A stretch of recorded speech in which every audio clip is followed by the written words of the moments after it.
What's our bit last time again? The bit last time was you saying, like, we need to defend the sanctity of the bit. Like, you were just kind of saying nonsense, I'm not gonna lie. Oh, I was put on the spot. What do you mean put on the spot? There's always a bit at the beginning. I wasn't ready for the bit.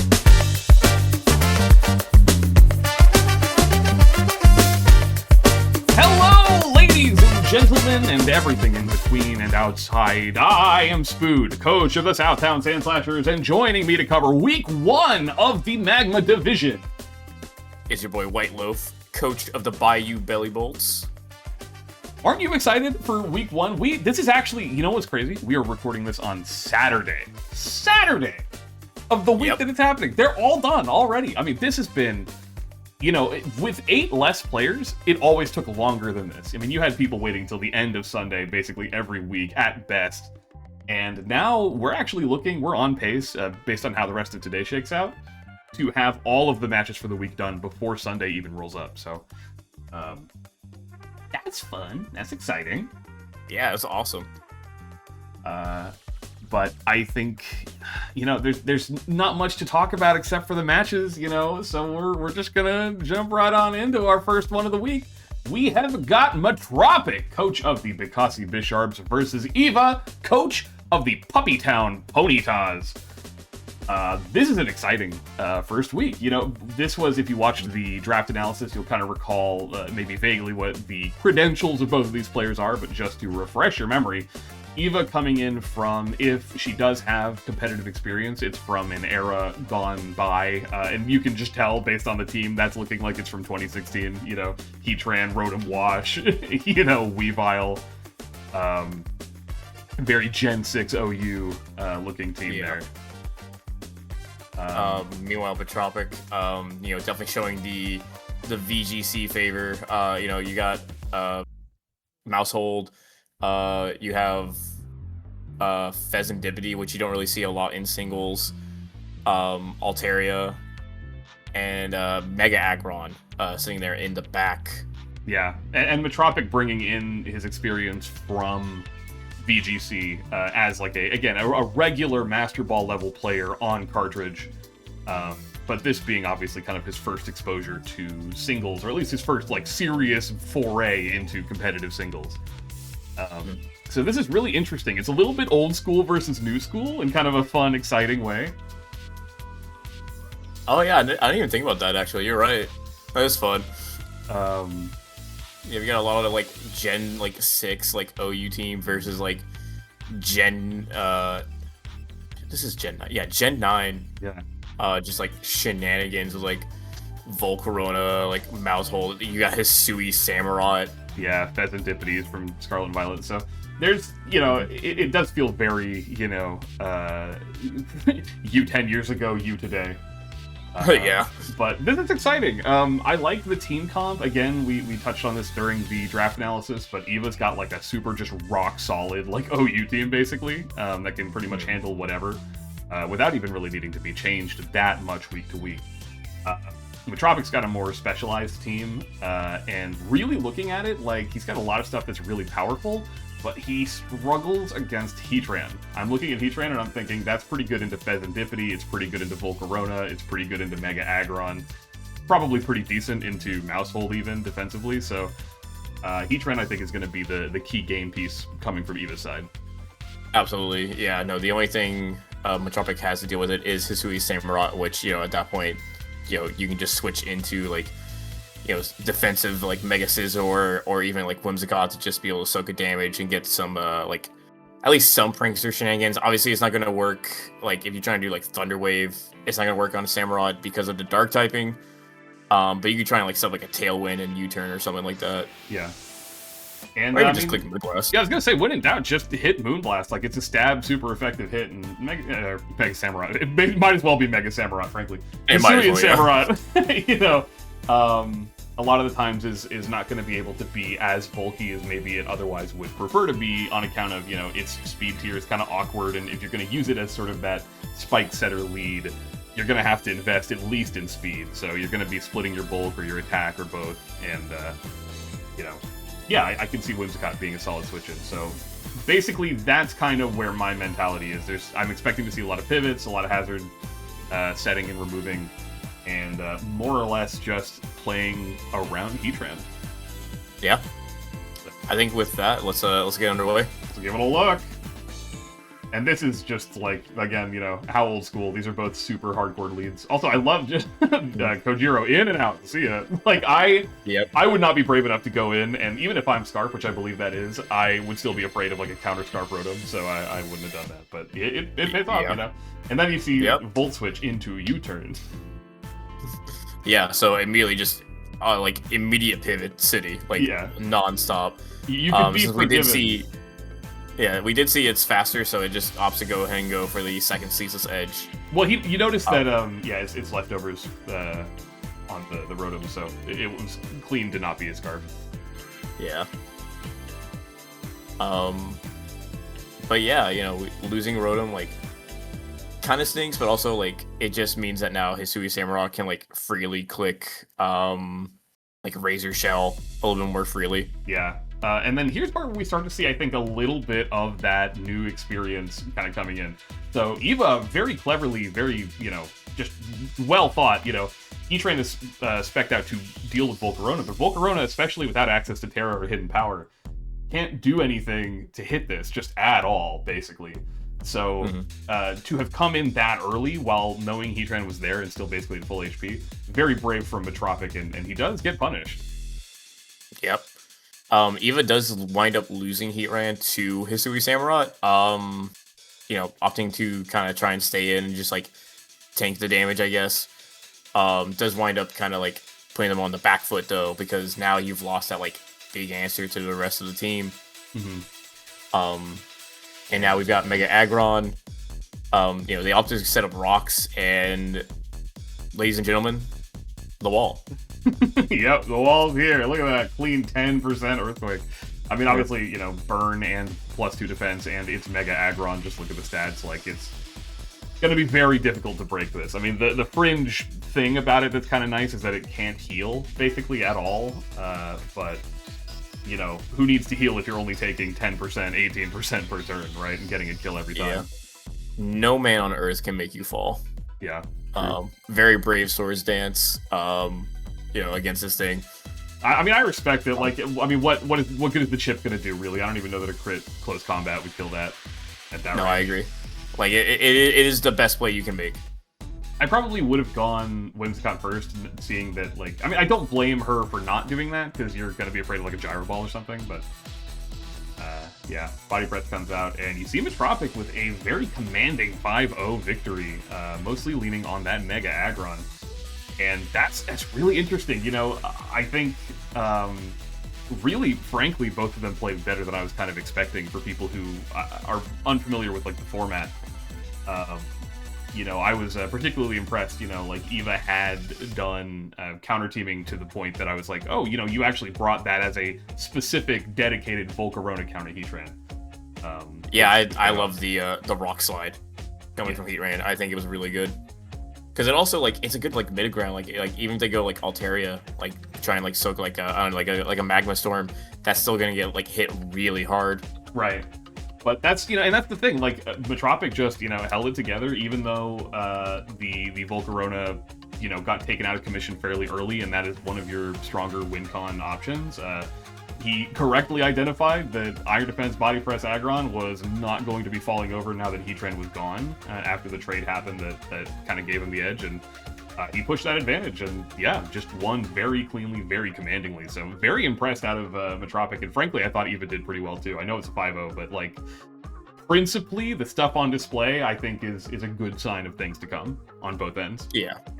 Yeah, it's definitely, like, it's closer than it looks at the end of the day. Yeah, I liked that. I liked that. I would be excited to see both of them play in their future matches, and I'd love to see how they match up against other people in the division. I agree. Speaking of other people in the division, why don't you introduce the next game? Yeah. All right. We've got Anchor, coach of the DuDanishDunsparce, and Vincent, coach of the Heerlen Hawluchas. So, you know, looking at this team, you know, we've got, you know, Sand versus Rain. You know, just tried and true. The Rain team, you know, definitely having a more favorable matchup, all in all.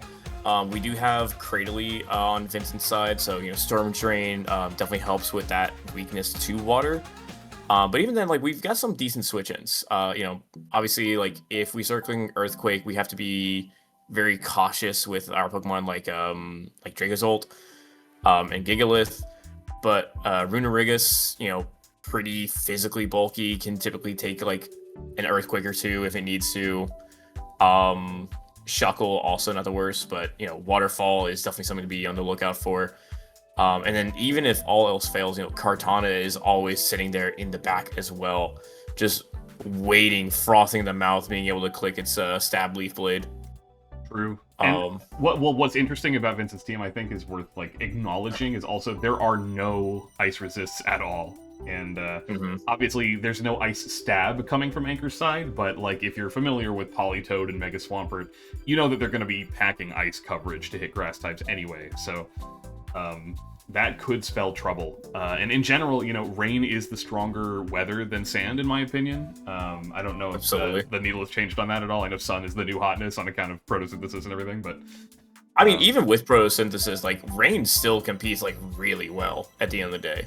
Like, I think people do typically favor sun nowadays, but, like, rain is not, like, slept on at all. No, certainly not. And part of why it's good is, I mean, it's got some crazy abusers like Mega Swampert, which loves Swift Swim, and it loves rain-boosted, Waterfall or Liquidation, and just in general, Mega Swampert goes bonkers bananas nuts in the rain. And this looks like a matchup where Mega Swampert could really shine, especially as a switch into Bolt Beak from Dracozolt. Like, if Mega Swampert comes in safely, you're not switching in on it without taking a huge chunk, no matter what happens. Yeah. But I think that's pretty much the dynamic at play. Both sides, like, Vincent is obviously going to want webs up early. We're going to almost certainly see a Shuckle lead, maybe a Runerigus lead. Depending, and then Anchor, can go like Politoed. Interesting little interaction that could happen as well is like Politoed is faster than Gigalith, and whatever goes last, if you lead, if you put two weather setters in at the same time, whoever goes last gets their weather, right? So Politoed comes in and Gigalith comes in at the exact same time as a lead. Politoed's faster, so its ability activates first. You get Drizzle, then Gigalith's ability activates, so it overrides the Drizzle with Sandstream.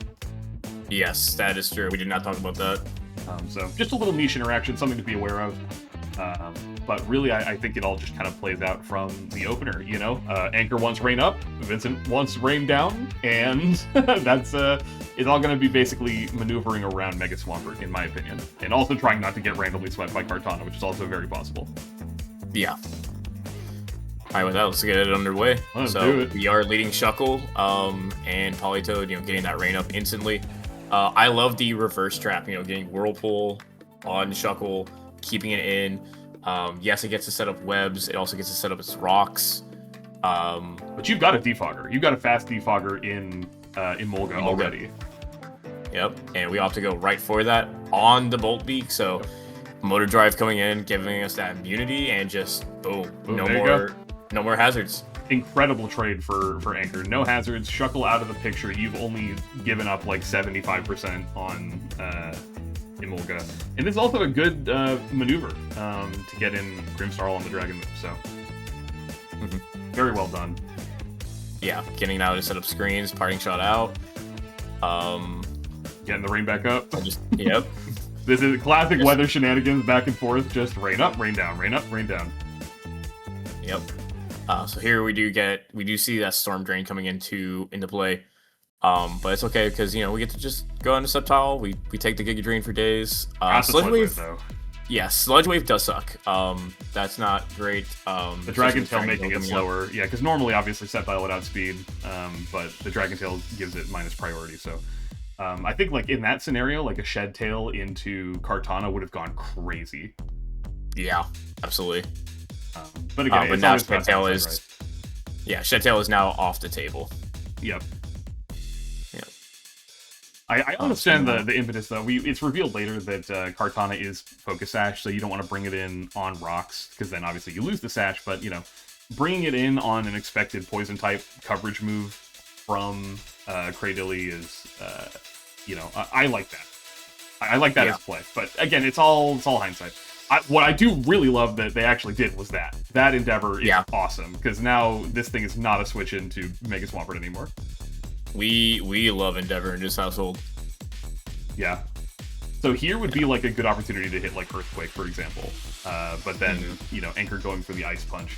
And I think that is where you're seeing Anchor struggle, where Vincent is not struggling, is just like that sort of game sense, that knowledge of like, you know, when should I do a mid-ground versus when should I do a read versus when should I hit what's in front of me. Like, that's just kind of something that comes with experience. And experience is something that Vincent has in spades. Yeah. Even there, you know, like, you could have honestly just clicked Scald and, like, gone for Chip against Gigalith. I don't know, like, what set they were running. I also was not paying enough attention to how much percentage was left, but, like, that could have at least been, like, a really good Chip. I just would have liked it something else. The thing is, this also is, I think, not a fantastic trade. I probably would have gone into, like, that's a funny interaction, by the way, the trading swim back and forth. I probably would have gone into Grimmsnarl and tried to just kind of waste a little bit of time in front of Runerigus, but ultimately kind of just didn't pan out that way. And because of just, you know, taking that body press, taking that toxic chip, now Swampert is beaten down to the point that it cannot pull off like a full team sweep. Yeah, no, absolutely not. It's at 2%, it's poisoned. It's just not going to be able to make anything, like, happen at this point. Mm-hmm. And then going out and sacking Grimmsnarl as well, like, just really hurts. I think I would have preferred Emolga there. That was something that we talked about while we were taking notes. Even if it, you know, was like a read and Vincent, like, sniped it with, like, a Dragon Move or something, I think I still would have preferred that as a sack to Grimmsnarl, who had a lot of utility. And this is, I think, the biggest knowledge check that was unacknowledged, was the idea that this hasn't Mega Evolved yet, so it still has Rough Skin. That invites, obviously, you know, a switch in when Kartana's knocked down to Sash. That will just kill it. Yeah. And at this point now, you know, it's really, really close. And if Swampert hadn't been shipped so thoroughly, it probably would win from here. But just, and also, God, that just living the Earthquake is crazy. Any amount of extra chip would have done the deal there, right? Mm-hmm. But it just didn't shake out. There were just a couple of little micro decisions that I think could have put this game in Anchor's favor. And again, it's just, that's where the experience comes in. You know, that is Absolutely. I've played this game before, I know the minutia, I know the little, you know, niche interactions to look out for, and ultimately that's how Vincent was able to squeak out a win. Yeah. Vincent, you know, played that really well. You know, maneuvering around, making, like, good mid-ground plays. You know, Anchor, you know, like, this is their first, like, competitive match. And, like, honestly, like, all things considered, like, did really, really good for their first time. They just, like we said, like, need to focus on trying to make, like, more of those mid-ground plays. Not focusing on, like, the big damage immediately.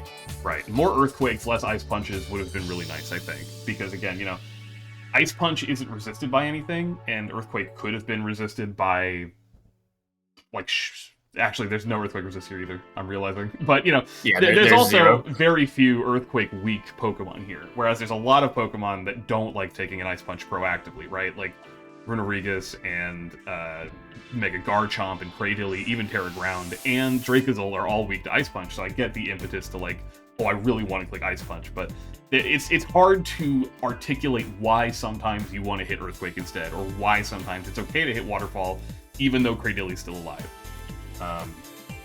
But like we say, that's something that comes with time. You know, Anchor has a lot of experience in playing Pokemon. Anchor does a lot of Nuzlocks and things like that. You know, we've run bingos and stuff before. So they're no stranger to the mechanics, and I think that they're going to take to them really nicely. They already clearly have, you know, to bring Vincent to a 1-0. But yeah, I think, you know, my opinion probably is that if this match happened like week 4 instead of week 1, and Anchor had a little bit more experience under their belt, you could have seen a different outcome here. Absolutely. But, you know, shoulda, woulda, coulda. I would not, you know, bemoan Vincent for playing his heart out. And obviously, again, you know, you can talk about, like, mid-grounds and experience and, you know, blah, blah, blah, all you want. But, you know, Vincent today was the better player, and he was able to pull it off. So kudos to him, bringing his main season win streak now to 11 straight games. Because again, he is coming off of that 10 straight game win streak from last season where he was the, again, reigning champion of Double Dip Draft. So we'll see how much longer he can extend the streak through this division. Agreed. But we got something else to talk about.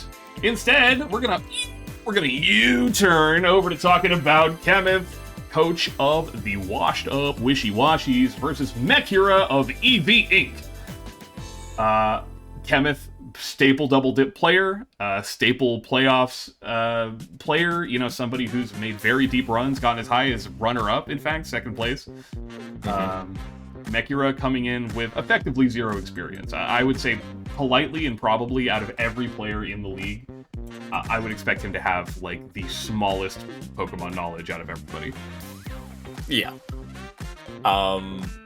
But, you know, looking at these teams, like, you know, both are, like, really, like, good, like, just solid teams here. You know, with Kenneth, you've got Keldeo, you know, a floating eel, Electros, there we go. I remember the name. Right. And, of course, Baxcalibur, you've got Delmise, which is an awesome spinner and spin blocker. And Eevee Inc., you know, Mega Gyarados is always terrifying. You've got Typhlosion there, you got Ursaluna Blood Moon, and of course the ever-threatening Ditto.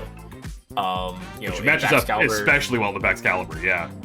Yeah, Baxcalibur decides he wants to set up a Dragon Dance. Cool, that's my Dragon Dance now, and now I get to just click Glaive Rush whenever I want. Yeah, don't have to set up anything, get that Scarf boost, you know. What's funny is, like, you know, when you look at the Eevee Inc. draft, you can kind of roll your eyes a little bit, like, okay, he's just drafting a bunch of Eeveelutions, and, you know, it's not like Eeveelutions are bad Pokemon, but, you know, they're you know, they leave a little bit to be desired. But actually, when you zoom out and look at this, not through the lens of somebody that drafted 6 Eeveelutions, but as somebody who brought 2 really strong Eeveelutions to this match, where one of them is a Terra Captain, and 4 other independently really strong Pokemon, this looks less like a meme and more like it's an actual pretty scary team. Yeah, it is honestly, like, quite deadly, because Sylveon matches up, like, pretty well into Keldeo, having good special bulk and being able to just knock it out immediately. Mm-hmm. It's hard to switch into as well. Yeah, nothing on Kenneth's team wants to switch in to Hyper Voice, like, at all. And alongside that, you know, Glaceon with the Terra, like, that does kind of help fix Glaceon's biggest weakness, which is its ice typing. Being able to get rid of that typing and still, like, take advantage of its, like, really high defensive bulk and, like, pretty good special attacking, like, move pool has a lot of potential. Yeah, Freeze Dry is just, like, having access to Freeze Dry by itself basically makes you a good Pokemon. And Glaceon has got the stats to back it up. It's just, again, Glaceon struggles from the fact that she is slow and frail because of the ice typing. But Mono Steel, much better defensive typing than Mono Ice. Yeah. I don't know if I necessarily love Mono Steel in this matchup just because of Keldeo and Crocodile. But against everything else, it does do, like, pretty okay. I might have honestly done Terra Fairy and just doubled up, because, like, looking at how good Sylveon is into this draft, like, I kind of think just double Sylveon, basically, but one of them has Freeze Dry. I kind of like that idea. That's not bad. The only thing you have to be careful of is that Anchor Shot from Delmise at that point. That's true, but obviously, you know... That's one Pokemon. And that's true in general of everything, right? Like, you know, you want to have the appropriate amount of chip before you get Glaceon in, no matter what type it is, on account of the everything. You know, the speed and the bulk and the typing, so... as long as all the game pieces, you know, are played appropriately, like, I could really see those working as an end game. You know, Sylveon could do it, Glaceon could do it. Frankly, I mean, we're not talking about the giant bear in the room, but Ursaluna is just a crazy good Pokemon. Yeah. So, yeah, I think, you know, Mekura's got the tools. Kenneth, by all accounts, is going to have, like, again, the experience and the sort of... well-thought min-max draft. So even though Mekura is coming into this at a disadvantage, I like the team. I like the rationale. Spoiler, I like a lot of the plays. Let's see how it shakes out. Yeah. And this is already a terrifying lead, in my opinion, coming from Eevee Inc. Going for the flip turn, expecting, like, them not to stay in. and just immediately like a Dragon Dance. That's so scary. Yep. One thing, you know, like this kind of knowledge check going for the Protect, maybe to try and scout out, but then trying to set up again against a Keldeo. Yeah, not expecting the body move. move. Pin out. Yeah. It's too bad because, you know, Mega Gyarados has a lot going for it into this team. It's actually very strong and very unresisted. But again, it's just Keldeo. You know, Keldeo kind of carrying the weight of the world on its shoulders in this matchup and doing it quite well. Yeah. But, you know, we get to see, like, how oppressive Ditto is here, you know, bringing in, always switching into the Pokemon, and because of the Scarf, it's just always going to be faster, and, again, another knowledge check, not realizing Levitate on Electros. Because, I mean, look at it, how, you know, what gets Levitate, what doesn't, how do you know? It's not very immediately apparent, and, but really, that, like, leaving Mega Gyarados in front of Keldeo and doing the Earth Power into the Levitator, those are really the only two huge blunders that I can think of from his end. Because here, this Barrier Glaceon actually just kind of straight up beats the Baxcalibur, and Kevin identifies that. Yeah, it's a really funny you know, setup. Going for the Wish, you know, I definitely understand the mentality. Actually, I think, yeah. Yeah. But at that point, like, you kind of want to just, like, get rid of this Pokemon. But it does still kind of work out, you know, being able to bring in Keldeo and get, like, a safe flip turn. Yep, getting your Ditto back up. Mm-hmm. And then, of course, yeah, this thing, unresisted, you're just going to have to give me whatever's in front of you. Yep. That is absolutely, like, AV Delmise. But, like, even then, like, look at how much damage that is. Yeah, like, that's still a lot of damage. Yeah, that thing is made to sit in front of Sylveon, and it still came out at 16%, you know? Mm-hmm. And Ditto, I mean, is looking pretty good this deep into the game, and Mechir is doing a good job of preserving it. I mean, is Chatter normal or flying type? Chatter's flying. Okay. And then Boom Burst on the read. Yep, the big Boom Burst. Yep. Extrasensory, you know, again, he's going, I think, he's trying to read the Keldeo switch, but not taking into account that it's already so chipped that an Eruption would certainly have killed it. Yeah. Again, like we said, it is kind of just that knowledge check. And yeah, with that, you know, Keldeo's able to clean up, but like very close. Like only a 3-0, and like Keldeo's really low. Baxcalibur, I believe, was fairly low.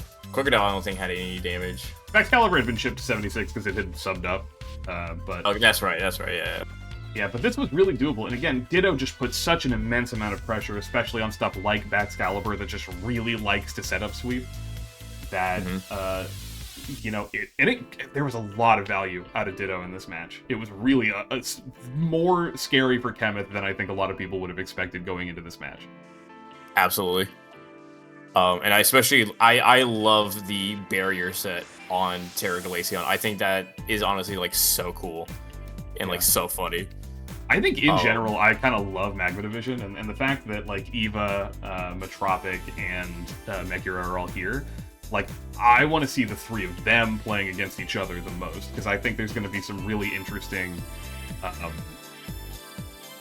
you know, stuff that plays out in those matchups, given their like very different experience that they're bringing in. Like, I'm really excited to see how it shakes out. I agree. Like, I love the sets they're bringing. I think it's great. I can't wait to see more. Yeah. We've got Cabral, coach of the Slinging Aegislashers, and Night of Nights, coach of the Miami Milotics.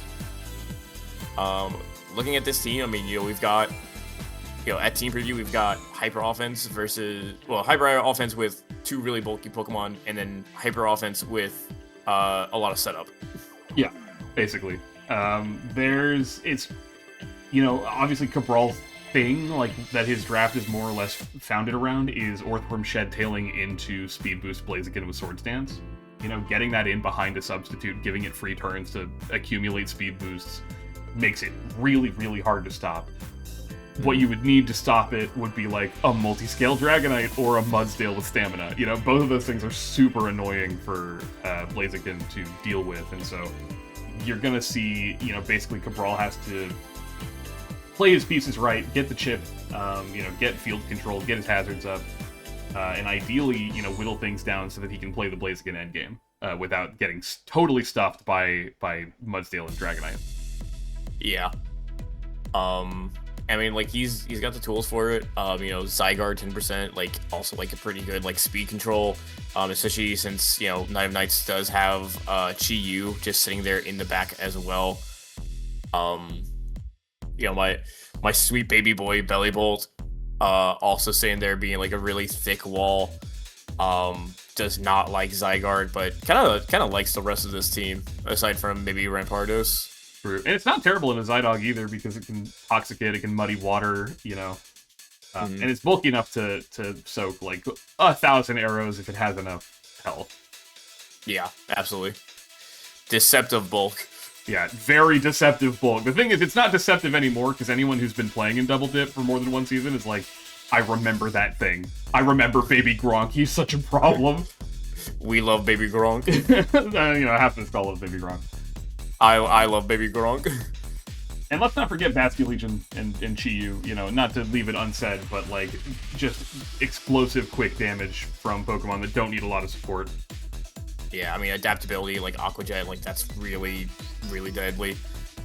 We do have Water Absorb, thankfully, to kind of shut that down on Cabral's side, but then there's Chi-Yu, and honestly, like, aside from Blaziken, there's not a lot of great switch-ins. Vaporeon, again, is, like, pretty bulky in that regard, and but, like, frankly, it's not gonna love it. Blaziken is also not a switch-in, I should clarify. Like, that thing coming in on rocks has a pretty good chance of just dying straight up to a Specs Overheat. Yeah, absolutely. Like when I say switch-in, I mean, it can at least resist its stab. Yes, Blaziken does. It still doesn't love it. Doesn't love it, but it's something, right? Like, if you're in front of Chi-Yu, it's probably going to need more than one kill, or more than one hit to kill you reliably, so that can be good, especially into Blaziken, which maybe all it needs is one turn to get set up, so let's see how it shakes out. Yep. So, this is a really good lead for Night of Nights, because, like, this thing does not care about Zygarde 10% being out. Yeah. It does care about Arboliva, though. Yeah. This was a really smart switch-in. I kind of question the Zydog lead, frankly, because as long as Mudsdale's around, it can just switch in hard and not really worry about it at all. Yeah.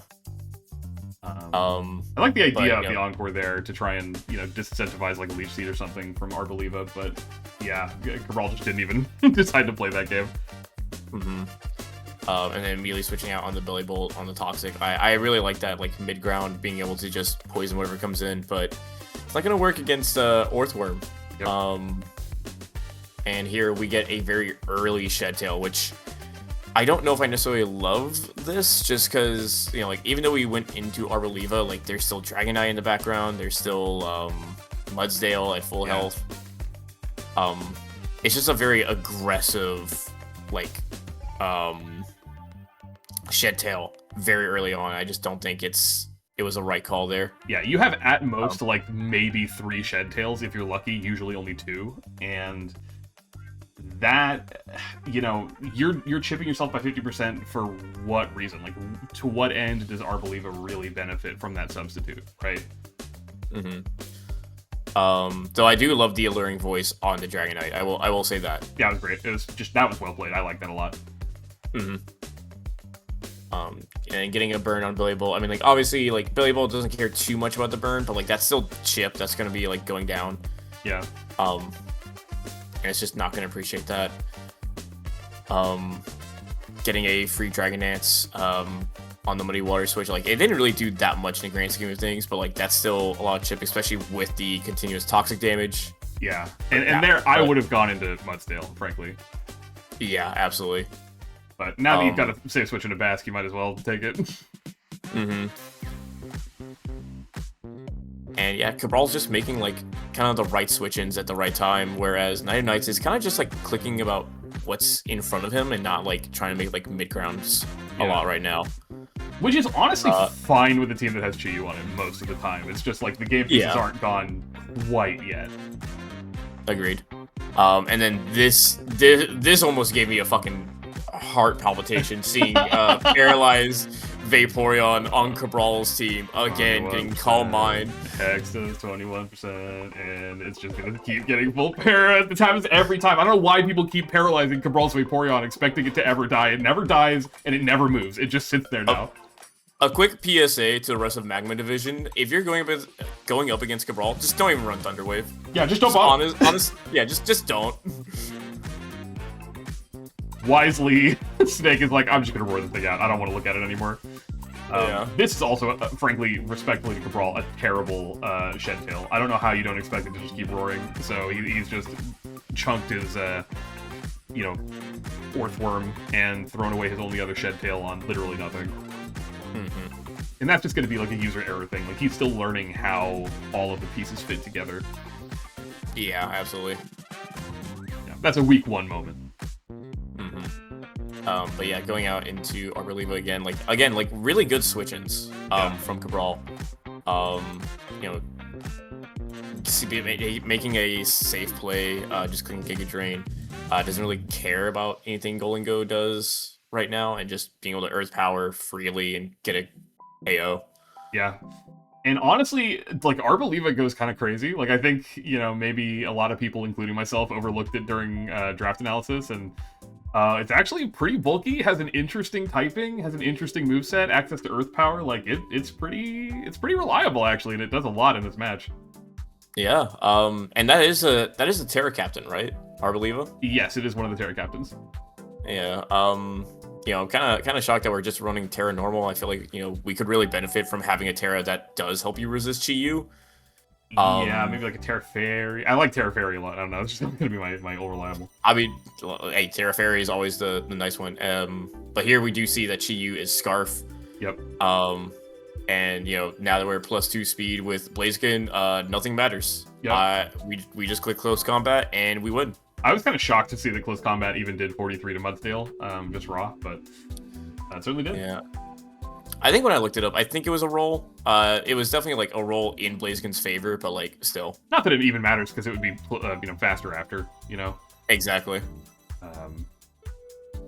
But yeah, that's, really, for all the harping about the Shed Tails and stuff, like, Arboliva went crazy. Like you said, Cabral was doing a lot of very reliable, very safe switch-ins, and did a very good job of just kind of keeping the advantage kind of the whole time, always pressing Snake, and Snake never really getting a chance to bring in his Chi-Yu to do Chi-Yu stuff.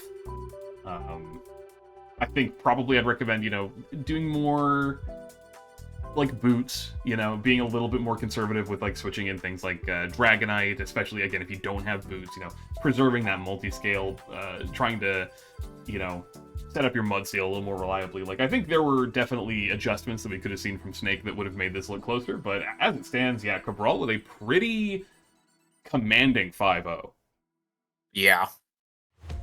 He played that really well. Aside from, again, like we said, like, he got a little loosey-goosey with his Shed Tails. But like you said, it's week 1. He's still kind of learning, like, the ins and outs of, like, when is the time to click it, when is the time to use it. And Night of Nights, like, doing some good, like, mid-ground plays, but also, like, kind of going for some, like, more riskier, like, Encore with Dragonite. Also just bringing in Dragonite against Arboliva, getting that multi-scale chipped away, like, immediately. And not being aggressive enough with Chi-Yu, honestly. I think that was one of the biggest ones, is, like, if he had used Chi-Yu a little bit more, this game would have been very different, especially since it is Scarf. Yeah. Yeah, there's a lot you could have done. You could have, even in stuff like Vaporeon, just the idea that it's already paralyzed. Like, if you're going to do that, you might as well try and double down with Paraflinch with Dark Pulse. They're going to be doing a lot of damage anyway, even at a +1 special defense with Calm Mind. Yeah.